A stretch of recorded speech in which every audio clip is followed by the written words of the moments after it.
Sure your phones are on. Do not disturb.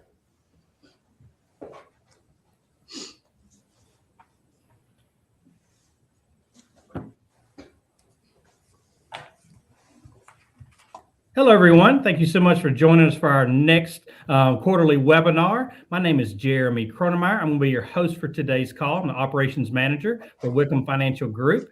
And the presenters today are going to be Graham Wickham. He's president and CEO of Wickham Financial and Insurance Services. And then we also are going to have Jennifer Smalley. She's an investment advisor with Wickham Financial Group.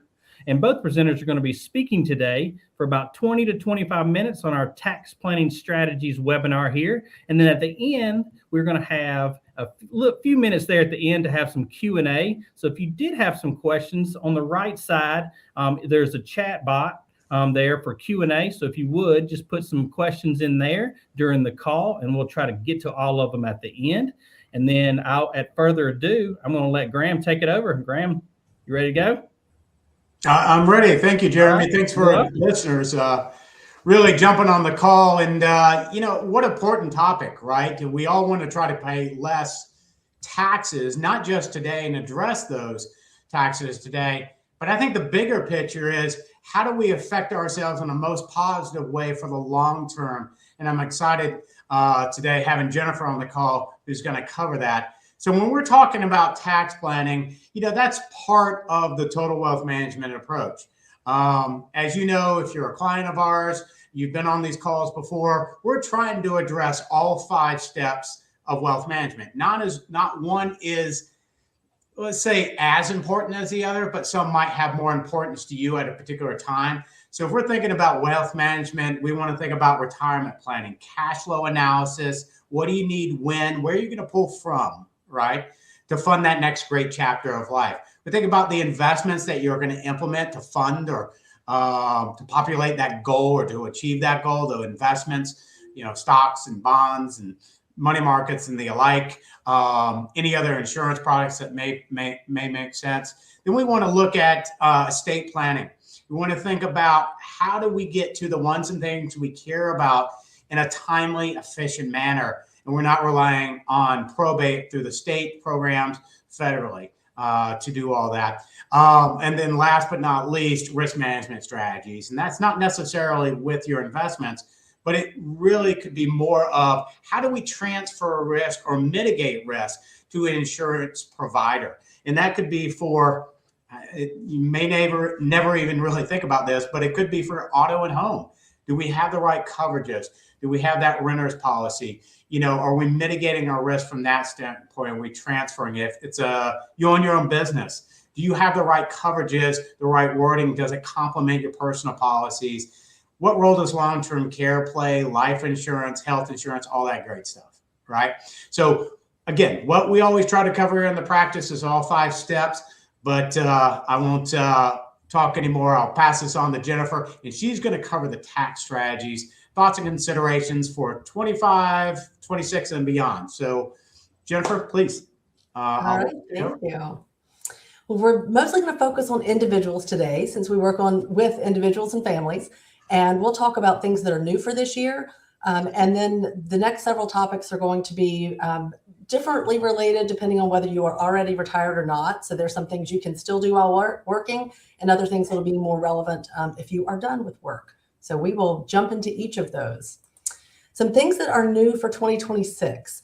This has been one that got a lot of press, has been pretty exciting for people, the enhanced senior deduction. So it actually started in 2025. So if you've already done last year's return, you may have already seen that benefit. If you are 65 and older or turned 65 last year or older, they're giving $6,000 additional that was not there the year before. Now, this is a limited time only, so it's only here for a total of 4 tax years. And it does phase out based on income. So if mostly your income is Social Security and some small distributions from your IRAs, that you may qualify. If you have a lot of income that you're pulling through your bracket, you may get phased out and not see the benefit of that. But that is, again, new for this year, along with a change on the state and local tax. So the cap on that was previously $10,000 for quite a while. But if you are paying state taxes, property taxes, any other local tax, you can now deduct up to $40,000 if you're itemizing for that. So again, things to know, there is a phase out on that if your modified adjusted gross exceeds $500,000. And again, limited time only on that deduction. Taxpayers who are taking the standard deduction are actually able to deduct some charitable donations this year. That, again, in the past, you've had to itemize, certainly the last 7-8 years, that's been the case. But if I am taking the standard deduction and I'm a single filer, then I can get credit for $1,000 of that if I'm making that charitable contribution. So a way for more people to access that. One other big change, the federal tax rates we've been operating under from 2018 to 2025 were set to expire in after tax year 2025. But with the One Big Beautiful Bill Act that we got last July, those have been, those tiers and the rates have actually been extended permanently. Now, we all know that permanent only means unless and until Congress does something different, but permanent for now. So let's talk about some ways that you can lower your tax bill. That'll be the next couple of topics. With IRAs, you are able to make a combined contribution, whether that's to your traditional or Roth or a combination of those, of $7,500 for 2026. It was only $7,000 last year. So every year or two, they give us just a little bit more room to contribute more. If you are over age 50, then you have a catch-up contribution. So let's say I'm 55 and I want to contribute in 2026. I've got up to $8,600 that I could put into, again, either traditional or Roth or the combination. Now, there are some income phase-out ranges. Some of you have run into this already. So let's say I am single and my modified adjusted gross is over $175,000. Well, now I can't actually contribute directly to the Roth. So it does phase out and I would have to look for other places to accumulate. So we've got the ranges there. On the traditional IRA, you're still allowed to contribute, but it may not be deductible. So you can put money in, but you may not get the tax benefit for it. On 401ks, 403bs, kind of those employer retirement plans, the contribution for this year, again, up a little bit, so 24.5. And there's the catch-up contribution. If you're over age 50, we used to just say over age 50, you got another $8,000. It's actually before 50 to 59 and then 64 and older, because they've decided if you're between 60 and 63, you can contribute even more. I'm not sure why those few years are magical and while that's going to help you catch up on everything that you need, but you've got a little more room if that is your window. So you can potentially do up to $35,700 this year into your 401k. Now, another way to lower your tax bill for this year and for future years is HSAs. So the health savings accounts is one of our favorites. The annual contribution limits are there for individual coverage, for family coverage. Family is just 2 or more. So you may or may not still have kids that are on the plan at this point, but if it's you and a spouse, that is family coverage for this definition. There's also a catch-up for those who are, in this case, over 55 of $1,000, so able to put more in there. Now, one big caveat here, it's only available if you are participating in a high deductible health plan, meaning if you are already on Medicare, this is not available to you. So just something I want to mention. Or if you're on another plan in the marketplace that is not high deductible. So again, may not be for everybody. And that's the case with a lot of the things we'll touch on today. But if you are still working, still have access to that high deductible plan, we love the triple tax benefit of the HSA. So you get the benefit today from making that contribution. If that's $4,400 for an individual, maybe $5,400 with the catch up. So you're getting the benefit this year of making that contribution. Then all of the growth that you have is tax-free. So in that way, it operates a lot like a Roth. Then I get fast forward and I get to the point if I'm taking money out of this account, whether that's later this year or some future period, my withdrawal from that account is also tax-free as long as I'm using it for qualified medical expenses. So if I take it out and buy a car, well, now we've got a different issue, but most of us continue to experience more medical expenses as we age, not fewer. So probably plenty of opportunities for you to use that for medical expenses. Hey, Jennifer, I have a question about that. I talk about a lot of times in classes that peanuts feed elephants, and little things can add up to a lot. And I know in the classes, sometimes I'll bring up the HSA. It doesn't seem like a big contribution, or even a 529 plan in the state of Georgia, if that's where you reside, because it becomes deductible on the contribution, right? I think about this is if you are maximizing all the other deductible tax-free areas, tax benefit areas, is it still wise to be able to contribute to an HSA, even though you might not be using it for your day-to-day health insurance, but maybe for a tax-free benefit way down the road? Absolutely. Yeah. And for exactly that reason, this becomes yet another place that you can accumulate, and then it grows tax-free.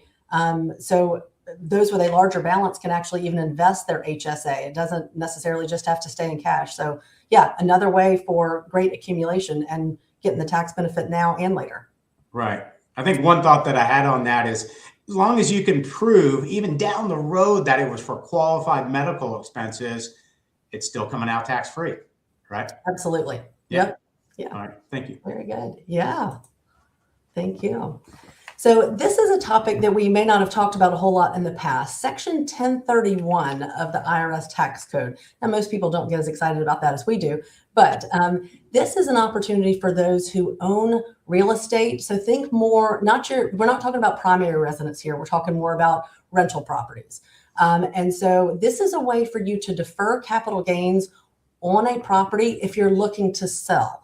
One of the biggest challenges can be, if I sell this property, I know I'm going to have a portion that's going to be taxable. But a 1031 exchange allows you to really just kind of do a swap on the property you already own into a different property. So we've got a few examples there. So maybe I own an apartment building, but now I'm trying to move into more of a retail center. If I do this properly, I am able to defer those capital gains unless and until I really start moving out of all the properties that I own. Section 4 there shows very strict timing for the IRS. So they do allow this, but you have to do it, of course, their way and their timeline. So they give you 45 days. When you say, okay, I'm ready to do this, they give you 45 days to identify what that next property will be. And then you have 180 days to actually complete that exchange. So I am now relieved of whatever the previous property was, and I have purchased the next one. And you do have to go through an intermediary for that. So it is a great way. Why would you do this? Tax deferral, as I mentioned, it's a way to trade up into other properties. So maybe I started with something really small, but I'm in growth mode and I've freed up some capital and I want to take on more rental properties. So I can trade up, and as long as I keep doing it smartly, I'm deferring all that tax. So I add one thing to that too, because one thing that I know we've gotten meeting with clients is, well, I don't know what other property I want to go into, or I haven't targeted, I haven't found it. But there are investment products that are publicly traded that you can do a 1031 exchange into. So I don't know if a lot of listeners know that. So it doesn't have to be a physical property. It can be an investment vehicle that is property driven that falls under the allowable 1031 exchange section. So food for thought. There are other options out there than just buying or just flopping into another property. Yes. Great point. Yeah, there are other ways to get into this market as well. So yeah, thanks for sharing that. Again, may or may not apply to all of us, but just one of those things that if that sounds of interest to you, reach out to us. We can talk about what that could look like. So let's fast forward, and we are at required minimum distribution age. So for 2026, let's say that you are 73 years old or older. The IRS is requiring you to distribute a minimum amount from your traditional IRA and other pre-tax retirement plans. So if you still have money in that 401k or 403b, different vehicles along the way, the IRS says, hey, we are super excited about your 73rd birthday, and we would like to participate by taking our share of taxes. So the amount is calculated from the balance on that IRA or 401k based on last year's year-end balance, so December 31st. each pre-tax account is going to have its own annual amount. And so if you have multiple different IRAs and 401ks, you will have an amount that is calculated based on the balance from each one of those. Now you can satisfy each one. I was just working with someone on this a couple of weeks ago. He actually does have 4 different accounts, and one's an annuity, one's managed account, several different things going on. And so we got the amounts from all of them, and then had a conversation strategically about, well, I mean, yes, you could just pull that amount from each one, or are there a couple of them that we want to leave to grow based on how they're invested? And maybe we just take the RMD from 2 or 3 of them. As long as you satisfy the total amount, the IRS is happy. They don't care which account it comes from. Now you may want to let the other firm or the annuity or wherever it is to let them know, hey, I'm not actually going to take it this year. I'm satisfying it elsewhere, so that they don't keep calling you saying, hey, when are you ever going to take that? But there are different ways to satisfy that based on what's happening with different types of accounts. And just a reminder, that amount is recalculated each year based on your year-end balance as well as your age. So even if your account stayed the same forever and ever, which our goal is to help you grow that, but if the account was always the same, you would still have a larger required distribution each year, because it's more of a bell curve, and the IRS, again, is always wanting their share, so they increase the percentage each year that you have to take out. Well, let's say that I'm at required minimum distribution age, but I don't really need it. I'm in a great place where maybe I've got pension, I've got Social Security, I have everything I need for my living expenses. Well, what should I do? One answer is qualified charitable distribution. So if I have charitable intent, this is a way for me to take money out of that traditional IRA and get it to a charity that I was going to give to anyway, but I don't actually have to pay the tax on it. So the beauty of this, you can start doing this at age 70 and a half. So you can see it doesn't have to be RMD. You've still got a few years ahead of that to give in this way. So the money just goes straight from the IRA to the charity. Again, you've got to make sure that you're doing it the right way, or the IRS comes for that.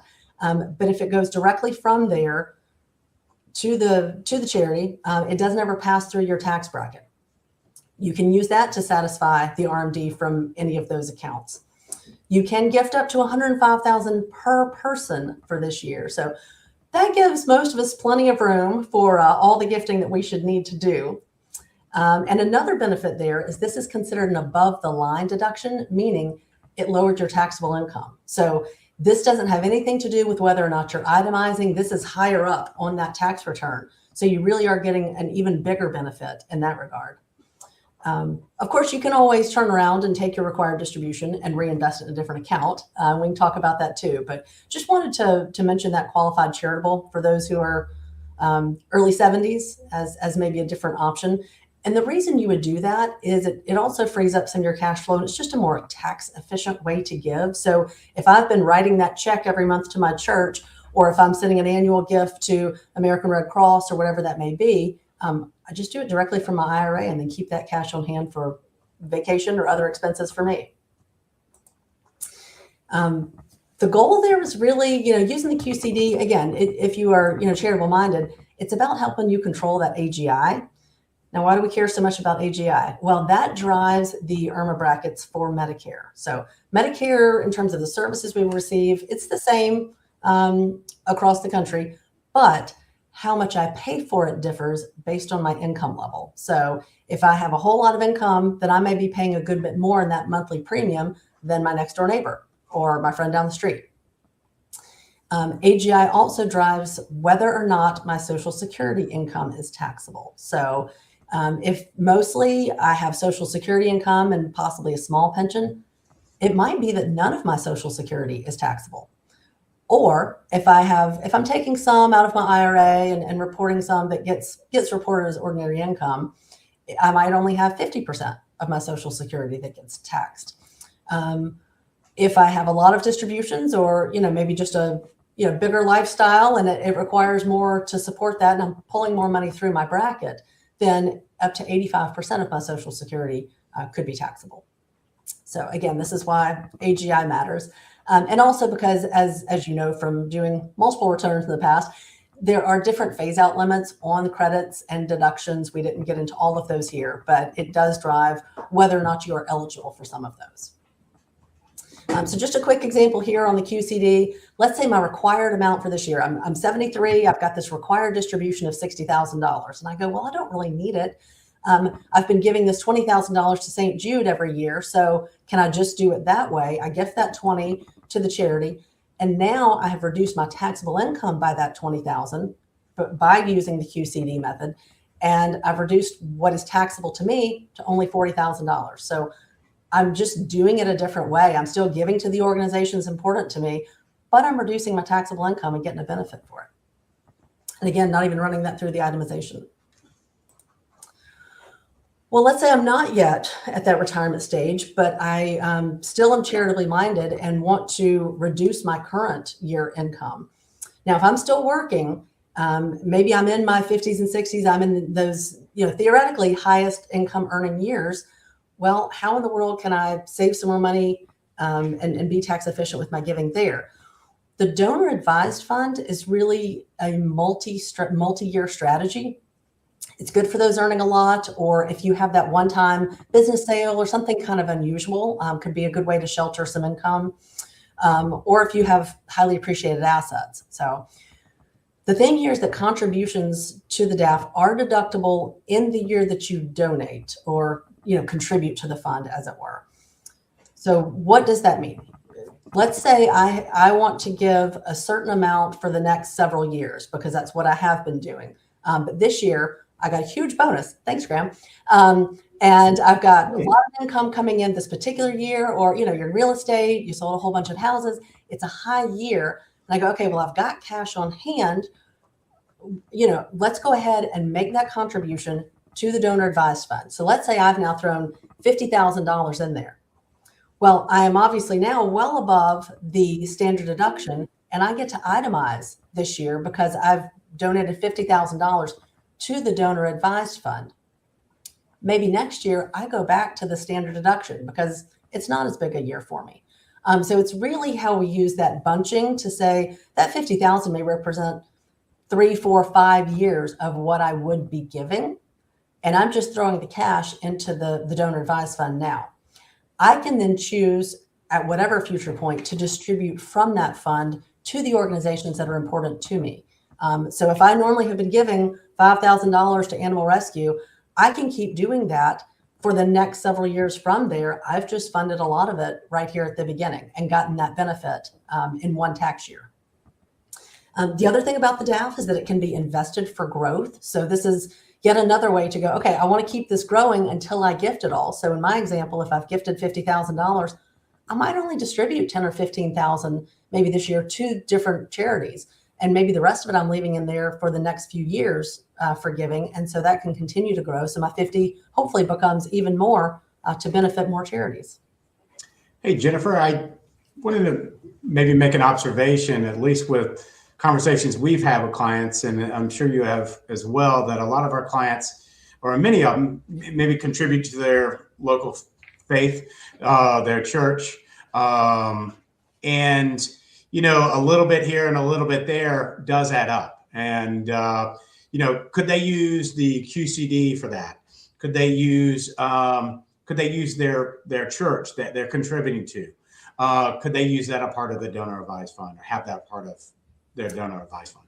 Yeah, absolutely. That's just a different way to give. So maybe I've put that money into the donor advised fund, and then I might turn right back around a few weeks later and say, well, this is what I would normally have been giving to my church or synagogue. And so let's go ahead and send that out this year. It's again, just a way to be more tax efficient with the giving that you would already be doing. So instead of paying tax on it, at least you're getting a deduction, or with the QCD at a certain age, you won't be taxed when it goes to them. Exactly. Right. Yep. Okay. Yep. It's just using the tax laws to your advantage there. Yeah. Thank you. Roth conversion is a topic that we discuss all the time around here. In fact, twice today with clients in the office. So what is a Roth conversion? That's when you're taking your pre-tax dollars, those traditional 401ks and traditional IRAs, and moving it over into the Roth. But you are paying tax as you do that. So we recommend doing, usually a series of these over a period of time. If you've been working at the same place for a long time, you might have a really nice IRA balance. You probably don't want to do a massive conversion all in 1 year, because that could bump you up potentially several brackets. But what if you did small conversions, or relatively small conversions each year, and you were strategic about slowly moving that money over into the Roth? When you pull from the traditional and move it to the Roth, it is considered taxable income. It gets reported as ordinary income for that year. So again, good to think about if this is a really high income year for me, maybe I don't do the conversion. If it's a year, maybe there's, maybe somebody has lost a job, or maybe, again, real estate is so variable. Maybe it just wasn't a great year for selling houses, and my income is lower. So maybe this is a good time for me to take advantage of that. Go ahead and, pull some income through my bracket. The benefits are, once I get it over into that Roth, now it's a tax-free withdrawal. That's whether, whenever I take it out at some future age. So a good way to sort of supplement for later in life.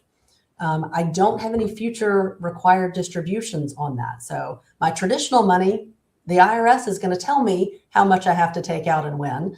On the Roth, I get to choose. So if I have that unexpected expense or want to do something fun, I can pull it out of the Roth, years from now, and I've had all this growth on it, and I still don't pay tax when it comes out. And I get to decide when that happens. Also a good estate planning tool. The Roth is not taxable to you. It's also not taxable to your beneficiaries. And that is huge. So if you said, I'm willing to pay a little more tax on this now so that my kids don't have to, because they might inherit this when they're in their 50s or 60s and their high income earning years, I'll go ahead and put more of this in Roth over time, and then I'm paying the taxes for them. So good estate planning tool there. Excellent. Here's an example of a couple that came from the January class. A lot of y'all know we do the retirement workshops a few times a year, and we had run numbers for them. Many of you have seen the Money Guide Pro, so we just pulled the image right out of there. Now, overall, in their current scenario, they were at 72%. So didn't have a lot of concerns about, their overall financial picture. They're going to be fine to meet their goals. What we did do was some strategic Roth conversion over a period of time. And as we did that, when we look at the safety margin, or essentially what's left in current dollars, if we just kind of assume average returns, they would end the plan with 2.8. Now, if you factor in and, inflation, all those things kind of adjust for future period, we're looking at 10.5 million. But in this scenario where we have done the conversion, their 2.8 becomes 7.8. And again, they didn't change their goals, dollar amounts, timelines, any of that.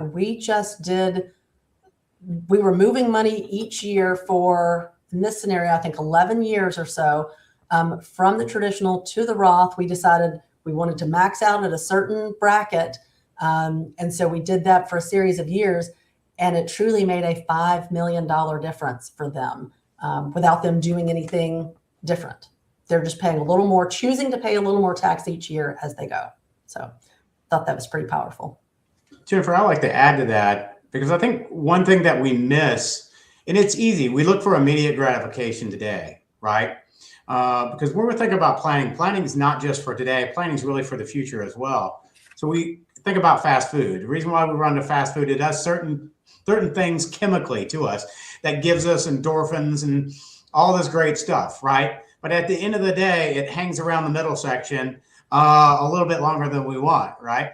So if we think about bypassing that immediate gratification and start thinking about that long-term benefit, I think that's really what you're pointing out. And sometimes it's hard to get your mindset around not having all the savings today to get that huge benefit down the road, because you are looking at 30, 40 plus years. We're managing and planning for our clients to be in the mid 90s to 100 years old. There's a 1 in 4 chance with a retiree, that are, say, around 65, that someone's going to make it to the mid 90s, or 83 or 85 for a 65-year-old male and female. So to think about long-term planning instead of the short-term gratification is huge. And I think you just illustrated it well. Sorry, I just wanted to add to that. It's enormous when you see these figures. So. Yeah, absolutely. So how can you get money into the Roth? Well, you can do a direct rollover. So this is, I took it from my 401k into the Roth IRA.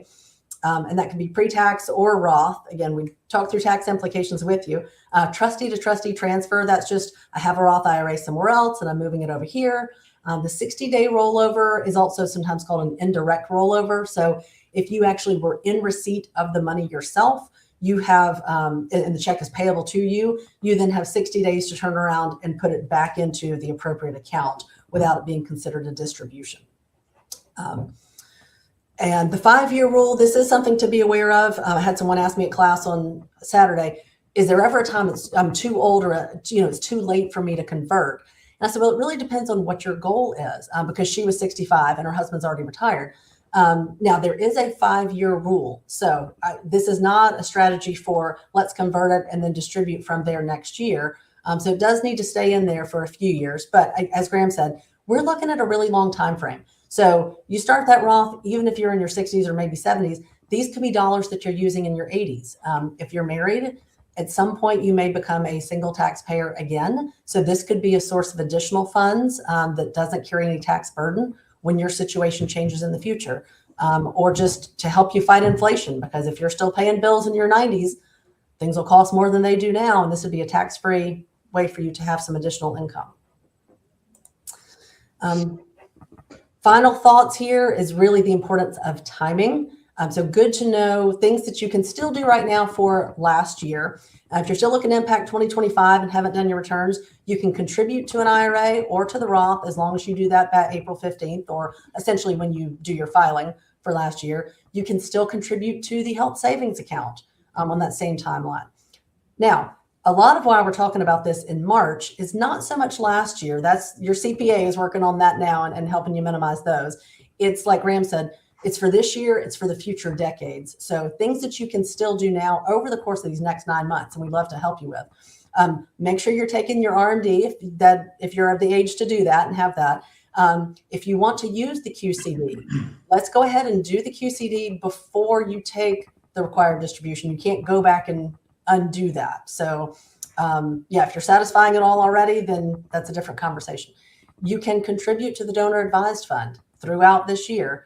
And you also need to do that conversion. So those are things that have to happen by the end of December, and you cannot then retro at this time next year back into 2026. So those are current year activities.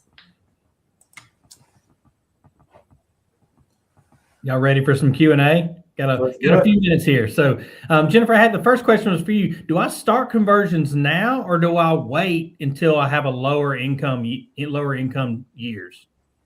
Yeah, Jeremy, that is such a personal, individual question. It's a great question, but it really does depend on where is your income this year, where you expect it to be. And if you're married, what about your spouses? And what is that relative to where you think it will be in the future? For a lot of people, it's a good time to do some small conversions each year as you go during those working years. But certainly if it is a lower income year for whatever reason, that really gives you the green light to say, okay, we're going to do a big one this year because we have the opportunity. Gotcha. Well, Graham, I had a question that came in for you too. Why would I give up my tax deductible contributions now?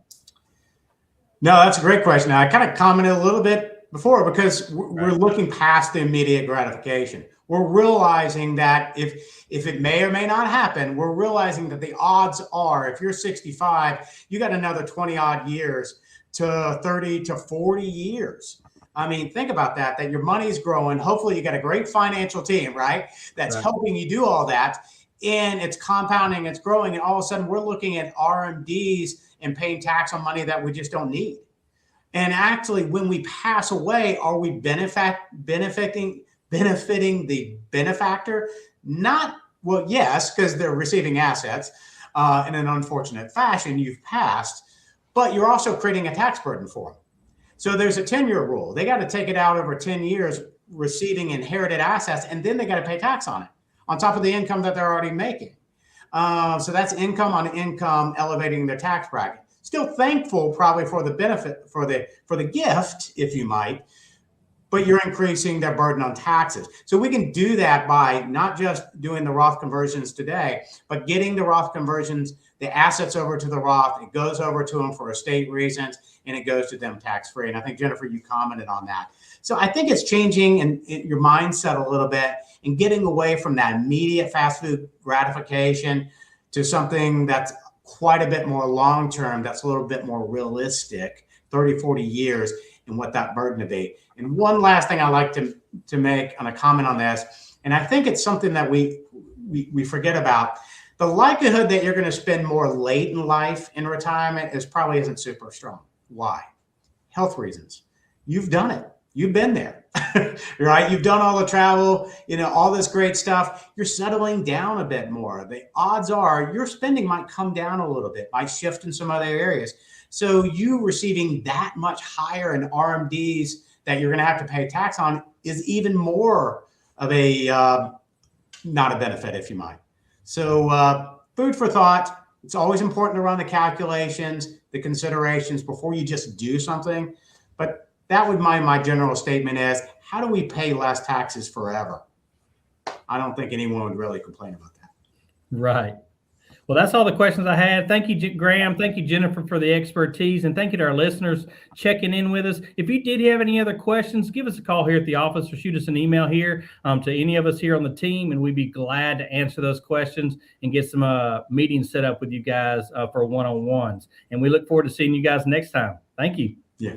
Thank you.